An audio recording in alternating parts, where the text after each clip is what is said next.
Namaste everyone and welcome to our continued study of Vishnu Sahastranam. Today we are going to do the verse number 97. So verse number 97, I've forwarded the handouts to everyone. As it reads, Arodraha Kundali Chakri, Arodraha Kundali Chakri, Vikrami Urjita Sasana.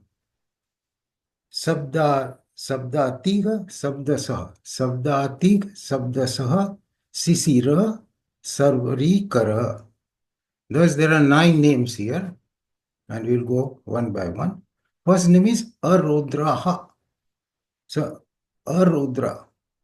What Rodra means terrible, violent, unfavorable emotions. That is Rodra. And when somebody is very angry or is ready to fight, and the kind of the mental makeup as well as their physical appearance, that is called Rudra. It is different from Rudra. Rudras are celestial gods. There is 11 celestial gods called Rudra. Rudra means very fierce and negative emotions. So, and Arudra means the one who does not have that. So the one who does not have that is the God. That's why his name is Arudra. Means he has no negative emotions like that. And negative emotions, they are produced because of the negative tendencies in all of us. We have done this, which is 6 enemies, inherent internal enemies. That is Satsatru, six enemies. They are Kama, Krodha, Lobha, Moha, Mad, and Matsar. These six are our enemies. They are our negative tendencies. In a smaller or a higher degree, we all have it, or we are subject to that. So, but God is beyond that. That's why it's called Arudra. So these enemies, why God does not have it? Because he is beyond Raga Dvesha. Means beyond Raga Dvesha, and the source of these 6 enemies is Raga, means attachment, and Dvesha means hatred. So these two are the sources of those 6 enemies. And God is devoid of those 2 enemies. So that is why God does not have those negative tendencies. Those negative tendencies come from karma. It comes from raga, attachment, and it is associated with krodha. Of these 3, the mastermind or the most evildoer or a ringleader is a kama or a desire. Egocentric selfish desire. That's what we are talking about. Egocentric selfish desire is the root cause of krodha and lobha. So kama, krodha, because from the desire, when the desire is obstructed, it produces anger. If anything comes in between, living or non-living, in the path of your desire and the object that is desired, you get angry. So obstructed desire is anger. So the origin is the karma. So then if the desire is fulfilled, then you have a lobha, means it induces greed in you. Automatically it induces. Some people think that no, I'm not subject. No, it automatically induces greed. You get 100,000, you want 300,000, then you want 1,000,000, then you want 3,000,000. And before you reach to that, your boundaries keep receding from you. So that is kama, krodha, lobha. That's why God says in Bhagavad Gita, give up these things. So God explains in that, Trividham narakasya idam dwaram. 16th chapter towards the end it comes. Trividham narakasya idam dvaram nasanam atmana. Kama, krodha, tatha lobha, tasmat etam trayam tyajet. Arjuna, these are your three enemies. Trividham, three kinds. Trividham narakasya means downfall. Trividham narakasya idam, these gates. Trividham narakasya idam dvaram nasanam atmana. Kama, krodha, tatha lobha, tasmat etam trayam tyajet. So therefore you give up these three. And God does not have any desire to be fulfilled. So he doesn't have any anger. So he doesn't have any any greed or anything of that kind, because he's called Aptakama, means the one who has conquered all the desires. And God wants us to be like that, or less and less of desire, so that you become more and more towards divinity. So because he does not have any desire or any work to be accomplished in this world except to establish dharma. That is the only reason he takes avtara. Apart and that time to straighten out the evil, he really becomes very fierce and very violent and eliminates the evil. But otherwise, he is devoid of this Rodra. So that's why his name is Arodra. That is the meaning of this word Rodra. And like I said, uh, it is not Rudra. Rudra means there are 11 gods and goddesses which are grouped under the as a Rudra. There are 8 Vasus, 12 Adityas, and 11 Rudras. And then created Prajapati and Indra. So that's how the 33 group. Remember last time we said 33 koti do devatas. We don't have 33 crores of devatas. These are 33 groups of devatas. Koti means groups also in Sanskrit. So that is what it is. It is initially was real meaning is. And the one who is self-contained does not have these egocentric desires. So the one who has understood the original essence of our being, which is Atman, he is self-contained, self-satisfied, self-rejoicing.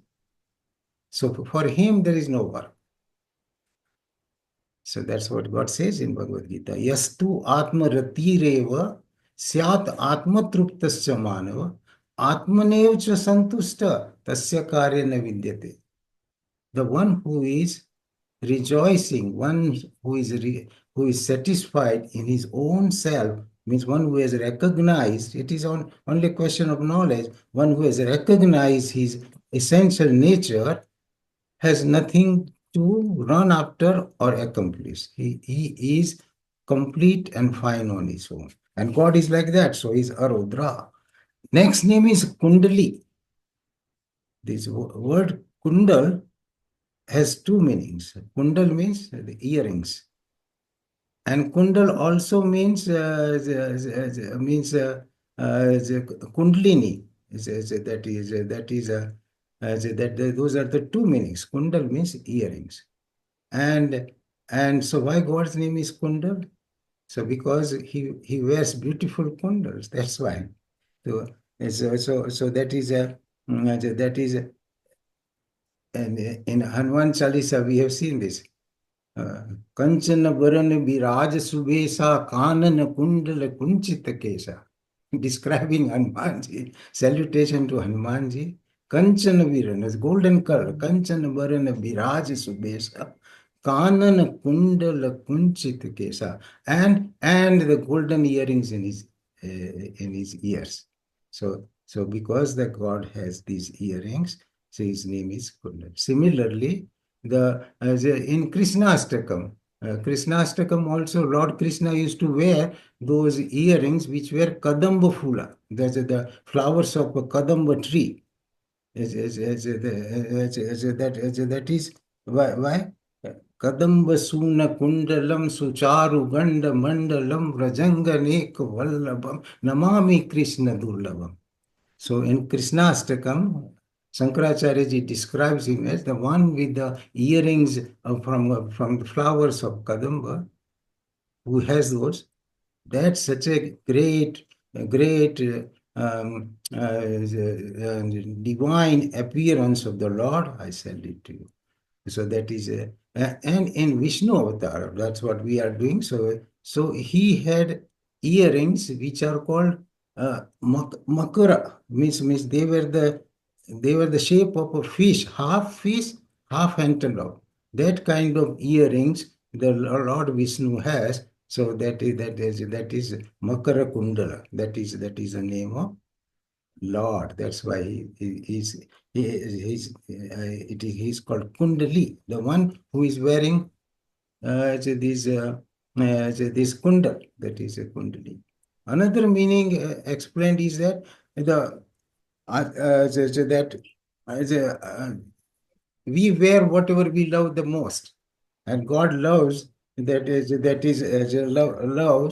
loves Sankhya and Yoga. The two earrings, one is Sankhya philosophy and Yoga philosophy, by which God explained everything as in the creation.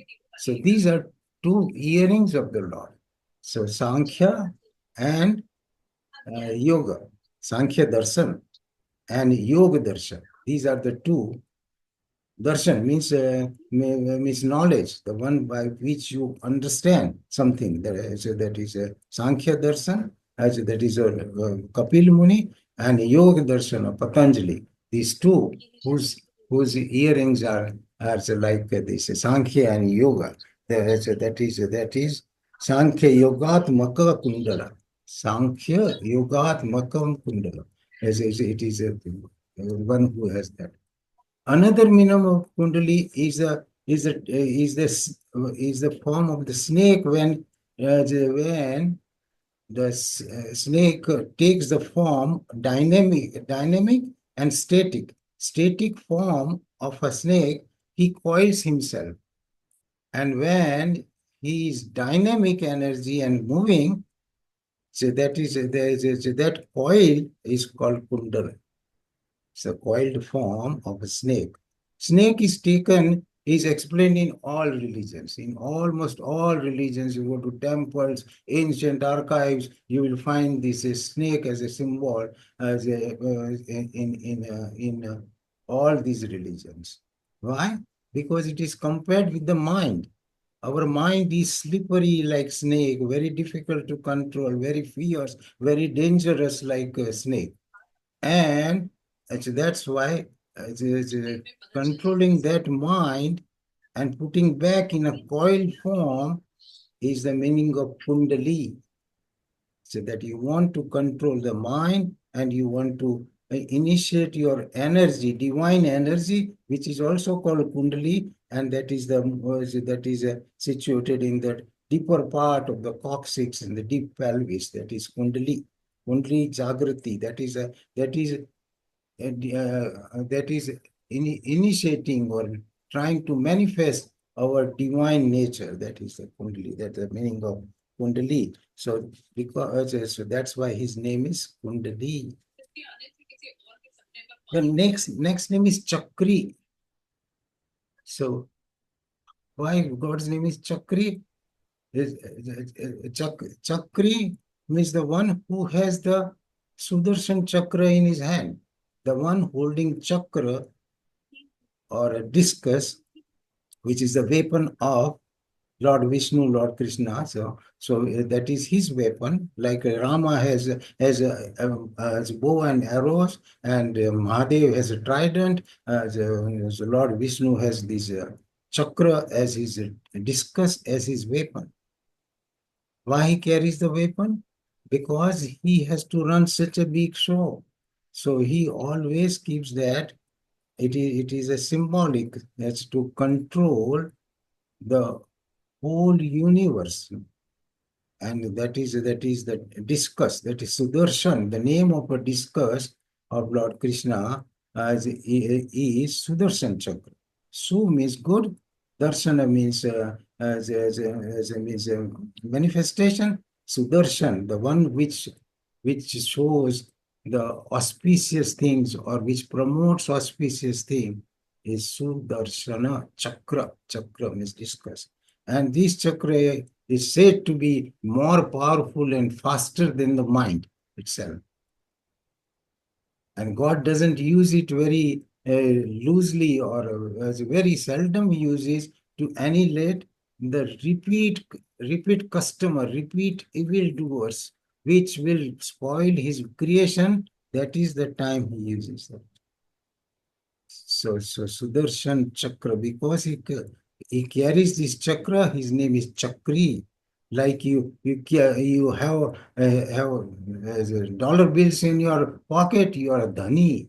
Your knowledge, Gnani, Lobha, Lobi, then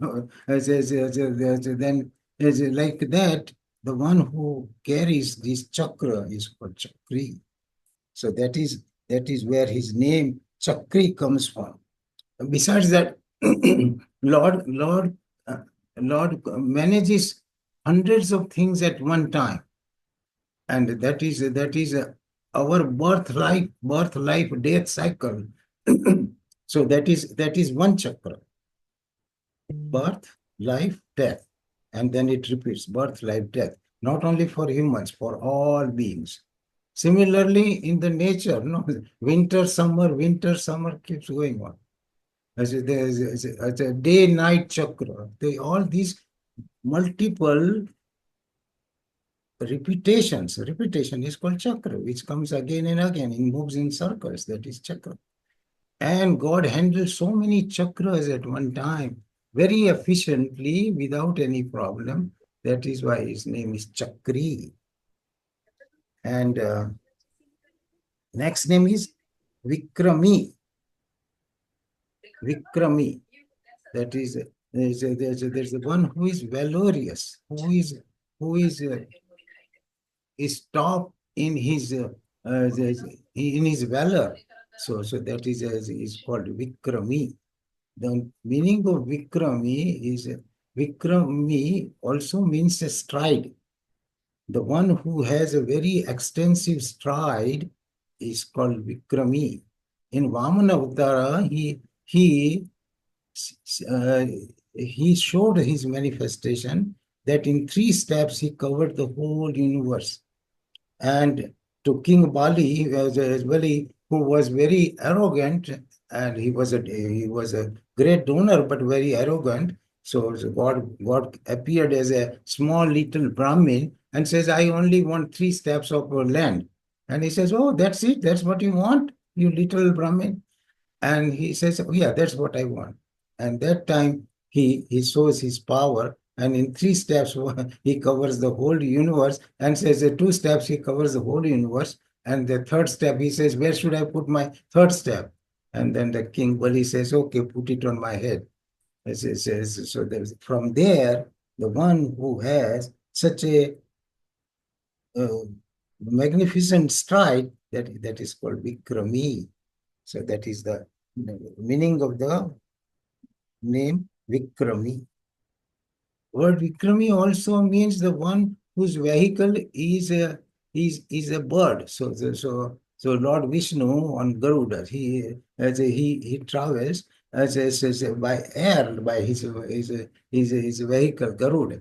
And so that is why his name is Vikrami, because word V-I-V means bird. The one who has the vehicle, the bird as his vehicle, is supposed to be the fastest and the greatest transportation the God has. So that is why his name is Vikrami. The next name is Urjit Sasana. Urjit Sasana. Sasana means administration. Urjita means very powerful, very efficient administration. As it means very effective. So he has a very effective, very powerful administration, That's why his name is Urjita Sasana. He manages everything by his commands. And God has left his commands in the form of Vedas for all human beings to use. So that's why Vedas are so much revered by in the Sanatan Dharma, because every word is a divine word and explains the divinity and his creation. So the one who has put down these bylaws, those are bylaws. So those bylaws, and by which who conducts his management, he is called Urjita Sasana. And think about his administration. We manage one IBM, we get very impressed. The IBM CEO, and he has 10,000, 100,000 people working under him.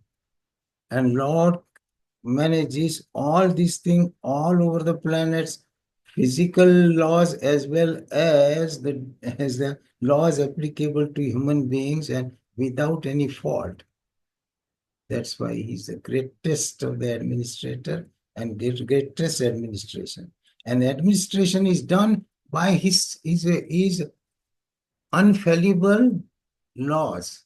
There are no amendments in these laws. The Constitution of America was changed hundreds of times. In India was changed even more frequently. Those things are man-made and they change. 10 people sit down and change. God's commands, nobody can change. He not himself also. Even if his brother is a victim of those laws, so be it. He will not come in that. So those laws are applicable to everyone. They're extremely just. They are infallible laws. They are unalterable laws. And they are already stated in the Vedas. And forget about Vedas. He has put in everybody's heart. That's why it's called universal laws. We call it conscious. So even if you are illiterate and can't read, those things are known to you. And those laws are everywhere applicable. Desha Kal Paricheda means it has nothing to do with in Indian way of living or American way of living or civilization. It is Desh Kal, means no limits of the time, no limits of the boundaries of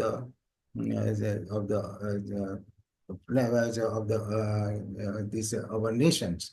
So it is beyond that, applicable to all human beings. And those laws, if you violate, there is a built-in punishment. Whether you know it or not, there is built-in punishment. And God has made a system that you know. You become a false victim in a court, and you know that you are doing wrong, that you are giving a false victim, but you are doing that maybe out of your love. Maybe your son is there or your cousin is there on the other side, or maybe out of greed that somebody gives you $50,000 to lie and say that no, I didn't see anything.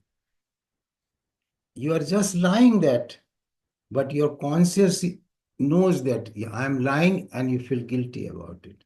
That awareness and knowledge is the conscious law of the Lord. You steal, you cheat, you kill somebody, you can't sleep.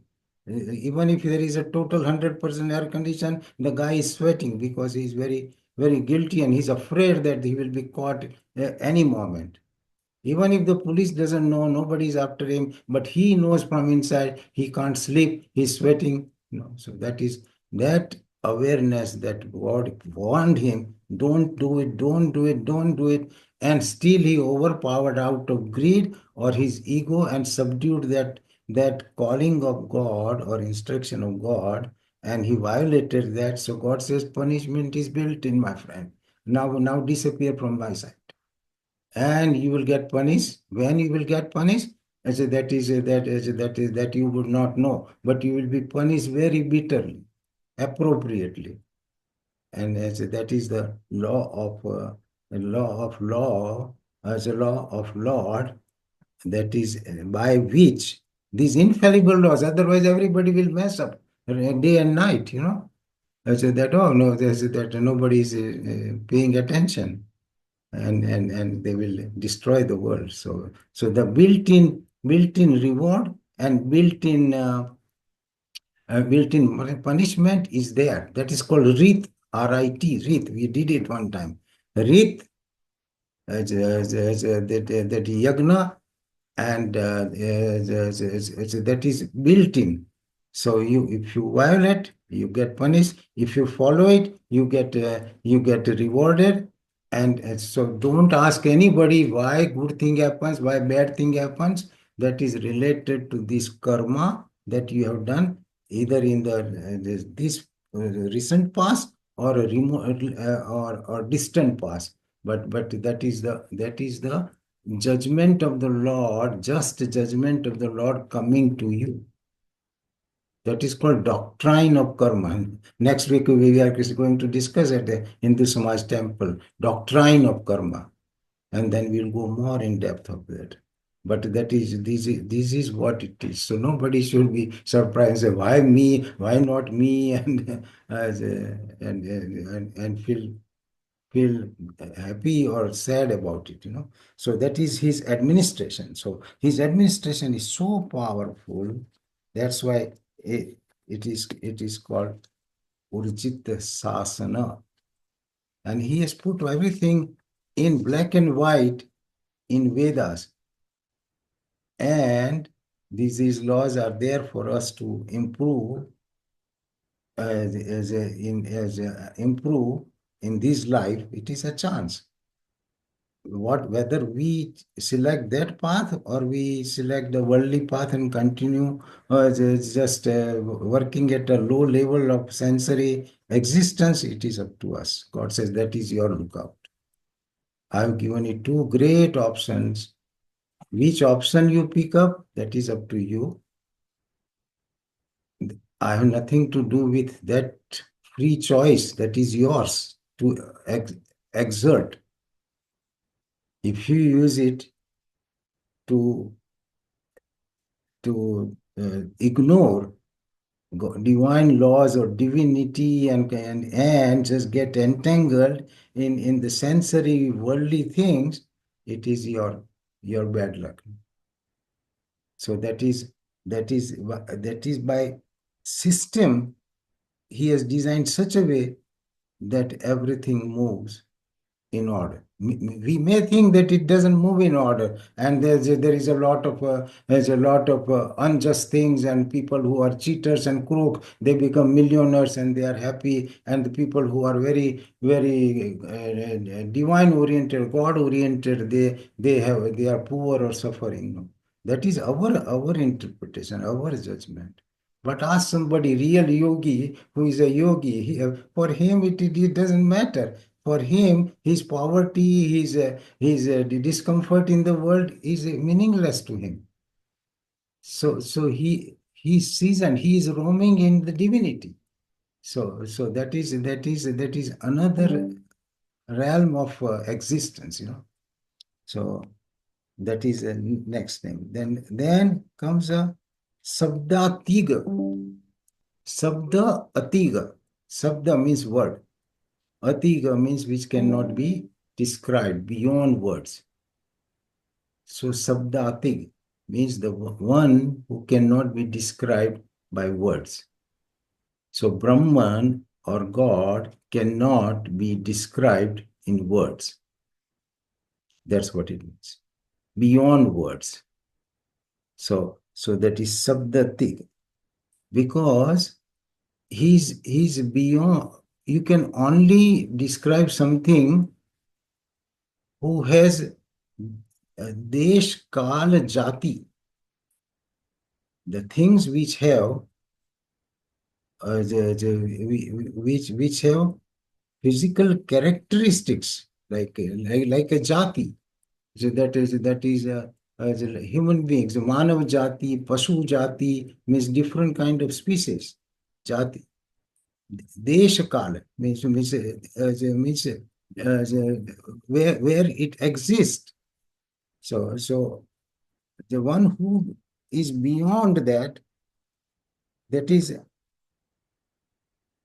is called beyond. So it cannot be described.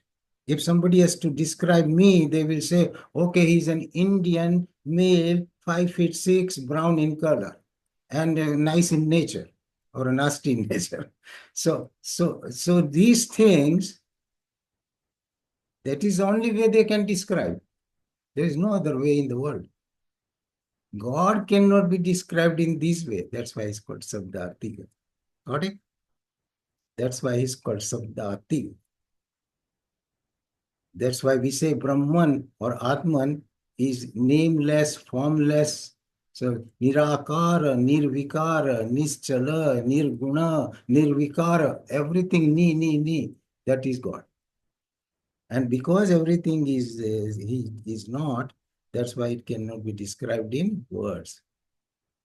That's why Upanishad says, Yato vachu nivartante, Yato vachu nivartante, aprapya manasa saha. From where the aprapya, without getting anything, manasa, mind, and your language comes back empty hand, that is Brahman. Yato vacho nivartante, means comes back. Aprapya manasasa, along with mind and your speech, you do not get anywhere. You cannot comprehend with your intellect, you can't comprehend with your words, you can't describe. That is Brahman. So God is Sabdatiga. Immediately after that, another name is Sabda Saha, contrary word. He is beyond words. Now it says he's Sabda Saha. He can be expressed by words. He can be understood by word. Sabdatik, Sabda Saha, the one which can be explained, like physics or chemistry, we can explain that. And so that is another name. What is that? Sabda Saha. So God leaves that Brahman, which pure consciousness is Sabdatik, cannot be understood. But the manifest form of that Brahman can be described and can be understood and is described and is stated in the scriptures. So that can be invoked with the words. That's why we do this chanting, and that's why Panditji does Om. Everything starts with Om. Om Tat Sat Iti Nirdesho. God says, that is my name, my friend. Om Tat Sat. Om, my first name, Om, Tat, that, Sat, eternal. That eternal is Om. Is no mystery left. No? It's written in black and white in Gita. So it says, Om Tat Sat iti nirdesho brahmana trividha smrta brahmanastena vedascha yagnascha vihita pura. It comes in the 17th chapter. So Om Tat Sat Iti Nirdesho. Nirdesho means indication. My title, Atul Chokshi, MD, MRCP. That is why God. Tat Sat. Om Tat Sat Iti Nirdesho. By which his designation, his Nirdesho, Brahmana is Brahman. Brahmana Trividha, three ways. Trividha Smrita is said. Brahmanastena Vedascha Yagnascha Vihitapura. And all these Vedas and Yagnas were started with the word Om. Om Tat Sat iti Nirdesho Brahmanastrida Smrta Brahmanastena Vedascha Yagnascha Vihitapura Tasmat Om iti Udarutya. Therefore start with Om. So he's very describable by language. And he has stated that. So that is the reason why it is called Sabda Saha, means by words you can create and understand the Lord Almighty. So it is like a most common prayer to Lord Krishna. And that says, Om Sri Krishnaya Visuddhaya Prema Swarupine Namaha Yogeshwaraya Divyaya Asangaya Namo Namaha. We do this all the time. This is a most popular and highest prayer of Lord Krishna. We discussed now in the Gala, I mentioned this. So, if somebody says, explain this Sabda Saha, what does it mean? So, Sabda Saha means what is the meaning of that verbatim meaning? So, Om Sri Krishnaya Visuddhaya, purest one, Visuddhaya. Prema Swarupine means the embodiment of love itself. Prema Swarupine Nam. Yogeshwaraya Divyaya, Lord of Yoga, divine yogas, divine Lord of Yoga. Yogeshwaraya Divyaya, Asangaya Namo Nama, the one who is beyond any attachment, any feeling of mine and yours. Asangaya Namo Namaha. To such a almighty the creator, I bow down. So that is called Sabda Saha, meaning of that salutation. So similarly, Lord can be explained and Sabda Sahas. That's why the name Sabda Saha, Sabdatik, Sabda Saha. So that is the next meaning, Sabda Saha. Sisira, Sisira. Sisira means winter. Sisira means cool. So that is a Sisira Vasanto, means a Sisir, Vasant Rutu, all these things. So why God's name is Sisira? Because he's cool. He is the most comforting place. The ones you are harassed or unhappy, distressed because of the worldly interactions and happenings, where do you go? You run to the temple. At least that time you run, or to to God if you are a believer somewhat, because that will give you comfort. Even the most non-believers will, at the time of death or a time of a disaster, will remember God. So because He provides that coolness, that comfort against all the sufferings of the world. That's why His name is Sisira. There are three kinds of sufferings we are all subject to. When it will come to us, we don't know. It's like a backpack. That Astvakra explains that. It is like a backpack we are fitted with. Three kind of a tapa or possible disaster. That is adhyatmic, adhibhautik, adhidevik. These three kinds of tragedies and pain can come from these backpack that is be fitted on every one of us. When, where, in what form, we don't know. So that is adhibhautik, means the diseases of body and diseases of mind. Adhyatmic, that is the adhyatmic. Adhibhautik means somebody else causing you problem. That it comes from your partner, or from your loved ones, or a distant one, or from animal bite or anything. So, and adhidevik means divine hazards, that like tsunami and accidents and so these earthquakes, and people die in countless people die.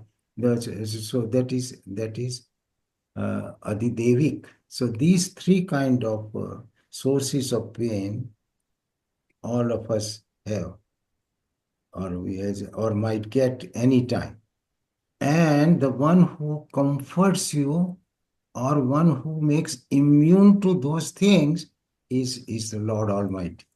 So that's why he's like an air conditioner in a 110-degree temperature.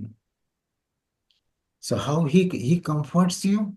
So that he makes by knowledge. Not that the saints are not going to die or they're not going to suffer, but those sufferings have no effect on such beings who are divine induced, whose understanding is all colored with the divinity and divine understanding, his laws and his creation. So that yogi or that gnani, though there is suffering, will have no effect or will not be shattered like normal being gets shattered. Example, Bhagwan Ram Krishna suffered from cancer of the throat himself. In those days, there was no treatment. He suffered very, very badly. He used to vomit up the blood and everything. And everybody, all his devotees says, no, that you are so devoted to mother. Request mother to take care of your pain and suffering, so that you can eat or you can be comfortable. He says, no, for such a little thing, I don't bother my mother. I'm eating through all these mouths. And he pointed to all the devotees.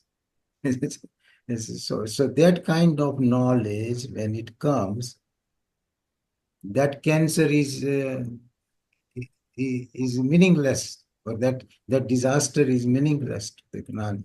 So that is how the man of knowledge becomes immune to it. It's like he has taken a vaccination, so he can walk in the world freely without worrying about it. Without fear of death, fear of disease, fear of old age, nothing, no fear, fearless. And roaming in the Atma, that is called roaming in the Yastu Atmarati Reva, that is Atma. Means enjoying in the self, with the self, contented, unconcerned, nonchalant about the happenings of the world. Once I was reading about Swami Vivekananda, and Sister Nivedita described him as he was heedless. He was heedless to wealth, woman, name, fame, anything of the world. That is called yoga. So it's not that he was a millionaire and or he could have become millionaire in a second. He could have married the best lady in the world, no? But he was also young. So the ladies here, they describe that when I saw you, the ladies falling on you and you are roaming in yourself, I knew that you are God. Some English, the Westerners wrote about him. So that is what happened. But how did he become? Through the knowledge. That's it. So that is sisira, the coolness. And next name is Sarvarikara. Sarvarikara. Sarvari means night or darkness. Kara means the creator. The creator of darkness or night is Sarvari Kara. Kara means creator. Like Gunakaram, Sukhakaram, Krupaparam. So Gunakaram, Sukhakaram, Krupakaram, Krupaparam. So these Kara means doer of that. So because he is the creator of day and night. So that is Sarvari. Sarvari means night, twilight zone. The last ray of day when disappears, that time is Sarvari Kara. Here the night and day. Night means you can't see it. You are subject to a lot of harm. You might fall. There may be next step. You might fall in a ditch. You can't see, so there is no knowledge. So darkness is associated with ignorance. So here we are talking about ignorance and knowledge, day and night. So the God is the creator of day, means knowledge, as well as night, means ignorance. So there is a beautiful sloka in Bhagavad Gita, which comes in the second chapter, which I included today's handout, and that is 269. That is Ya Nisa Sarva Bhutana. या NISA सर्वभूतानां तस्यां जागृति संयमी यस्यां जागृति भूतानि सा नीशा पश्यतो मुने. Here God explains very nicely. If you don't know, then it doesn't mean in the first glance it doesn't make sense. What is the day and night thing? So God says, Ya Nisa Sarva Bhutanam. What is a night for all the beings? Ya Nisa Sarva Bhutanam. Tasyam Jagrati Sanyami. In that the yogi is awake. Yasyam Jagrati Sanyami. And the one which is a day to yogi, Sa Nisa Pasyato. So that is when, means worldly activities for which everybody is aware and running is a night, as if night for the Gnani, means it is of no concern to him. And for a worldly man soaked in the Maya and the world, this soul or divinity is a night. He can't even make head or tail, or is not interested, and he is totally nonchalant about that. So that is a worldly man. Man of knowledge is unconcerned about what is happening outside. You are doing business, God bless you. You are going in baby shower, God bless you. He has nothing to do with it. So that is the meaning of that. Yani sa sarvabhutanam tasyam jagrati sanyami yasyam jagrati bhutani sa nisa pasato muni. The creator of knowledge, creator, and both are happening by the power of Maya. The one Maya which is called Vidya Maya, and one is called Avidya Maya. Avidya Maya will push you and cover you in your worldly activities. Okay, keep doing whatever you are doing. So that is Avidya Maya. Power of Avidya Maya will not let you understand soul or spiritual science, or you will have an attraction or affinity for the divinity, because you are under the effect of Avidya Maya. And with the Vidya Maya, if as Maya, if you are blessed and if you make positive effort to go on that side, then the worldly activities will have no meaning to you, and God will protect you and create you your path clear towards the divinity. So that is Vidya Maya. Both are Maya, power of God. One will keep you where you are, stationary, and make you entangle, and so because you made that choice, not that God is punishing you. But if you made a choice to go towards the divine path, God will make sure that He induces and makes your path easier, better, and more understanding is given to you as you progress. That is the meaning of Sarvari Kara, the creator of day and night. And now you can ask any questions pertaining to the names we discussed. Very beautiful names, very meaningful names. And Acharya explains in great depth. Thank you. I just have need little clarity on this, but looks like we are always in a dilemma, and that's how, because of Maya, we don't carry out the right action. And for not carrying out the right action is because lack of knowledge. And that window, what we have is only 5% for our own will at that time, correct? If the 5% will is used, It's the right way. it's a gateway, not Right. 100% open to you. Okay. So Where you use your 5%, Hello. make Now the 30. difference between the day and Okay. night. Yeah, very good. Yeah. Machine की कर्म है जैसा फल मिल रहा है, तो ये प्रश्न नहीं करना चाहिए कि मेरे साथ ऐसा क्यों ऐसा क्यों। तो that is one side of it. But दूसरी साइड फिर इसमें जो आपकी अपनी प्रतिभा है, अपनी तरफ से चिंतन करके अपने जीवन में परिष्कार परिवर्तन इत्यादि लाना, तो उस इन दोनों में सामंजस्य कैसे, क्योंकि अगर हम यही मान के बैठे हैं कि जो हो रहा है वो करने वाला कोई और ही है, तो फिर हमारी भूमिका क्या रही?